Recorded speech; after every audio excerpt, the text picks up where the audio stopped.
Salut tout le monde les gens et bienvenue pour ce Last Story d'un Drawer sur la suite de cette fresque de 2018 dont je vous laisse en compagnie de la timelapse et de la musique et je vous retrouve pour la fin pour les quelques descriptions.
Nous voilà arrivés à la fin de ce Last Story d'un Drawer de 2018 sur la suite de cette fresque. Donc là, nouveau personnage qui est un personnage un peu plus important pour ma part que pour les autres qui, bon, au début je lui avais donné un nom tout simple, il s'appelait la Bête, je l'ai transformé un peu plus tard, on va dire quelques années plus tard, je l'ai nommé Petarius.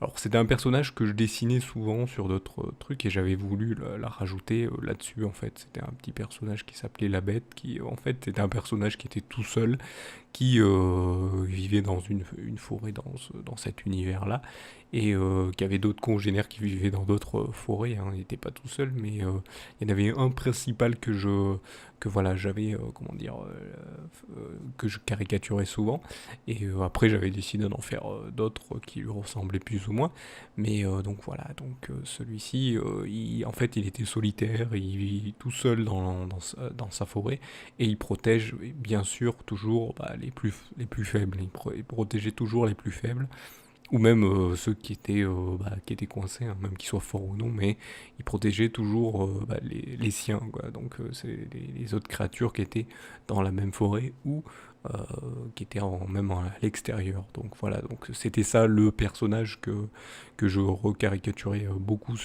souvent, dessiné on va dire plutôt souvent. Et donc voilà, donc je l'appelais plus tard Bétarius, parce que je voulais que ça reste quand même le nom la bête, mais bon voilà. C'était appelé la bête parce que certains le voyaient comme une bête sauvage qui errait dans une forêt. C'est pour ça il appelait ça la bête je l'avais appelé comme ça dans ce que je l'avais fait à l'époque de lui. Donc voilà. Donc là, par contre, sur ce dessin, eh bien, il vient, comme vous pouvez le voir, défendre le personnage central qui est en gros au milieu. Bon, bien sûr, comme je le dis à chaque vidéo, bah, qu'est-ce qu'on va savoir de plus? On sait, ça amène des trucs de plus en plus à se demander bah, ce que veut dire cette fresque, hein, ce qui se passe dans cette fresque, pourquoi lui d'un coup défend le personnage tout blanc qui est au centre, de l'autre qui s'énerve au milieu de lui. Pourquoi d'un coup? Donc là en plus ça vient rajouter un nouveau personnage en plein milieu, alors que depuis un certain moment vous avez vu que c'était vide.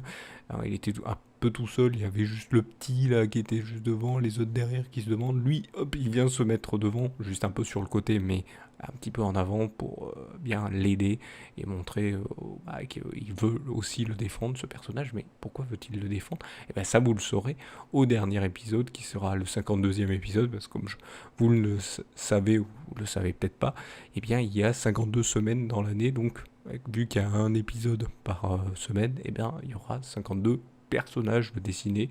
Donc le 52e personnage, ou peut-être 53e épisode, on ne sait pas, je ferai peut-être un truc, on verra ça, où il y aura toute la fresque, où j'expliquerai plus en détail le dessin sur le dernier, mais je pense que j'expliquerai ça sur le dernier épisode. Eh bien voilà, vous saurez ce que veut dire cette fresque, qui s'étoffe de plus en plus de personnages et qui vient mettre tout un, comment dire, un contexte dans cette vidéo, dans ces vidéos et dans cette fresque. Donc voilà, donc comme d'habitude, je vous invite, si vous voulez, à mettre un petit pouce levé sur cette vidéo pour bien montrer que vous aimez ce concept, n'hésitez pas, ou et que vous aimez bien ce que propose la chaîne, donc mettez des pouces à toutes les vidéos si vous voulez, selon les vidéos que vous appréciez bien sûr. N'hésitez pas non plus à vous abonner à la chaîne si ça n'est pas déjà fait, pour montrer que vous êtes intéressé par ce qu'elle propose. Et n'hésitez pas non plus, encore plus, si vous voulez aider la chaîne, à vous abonner aux divers réseaux sociaux pour en savoir plus sur la Salut tout le monde les gens prod, et ainsi partager ou retweeter selon votre préférence de réseaux sociaux, les diverses contenus que celle-ci vous propose, et donc comme ça vous pourrez l'aider à une meilleure visibilité, plus de personnes qui viendront pour interagir avec vous ou parler dans les commentaires. N'hésitez pas à le faire vous aussi pour donner leur avis, critiques ou poser des questions, sachant que les critiques ou avis, tout ça que vous donnez, ou questions que vous posez, peut aider à l'amélioration de la chaîne. Par contre, je préfère le préciser, toute critique négative et non constructive. Alors il peut y avoir des critiques négatives qui aident à l'amélioration, ça veut dire qu'elles sont constructives, mais celles qui sont non constructives, genre vous mettez juste c'est nul, le message sera supprimé. Donc voilà, c'est pour prévenir de ce genre de choses qui n'aident pas l'amélioration. Et si vous aidez à l'améliorer, vous en serez beaucoup remercié, comme je vous remercie de m'avoir suivi, et je vous donne rendez-vous à une prochaine vidéo ou un prochain épisode. Allez, salut à tous.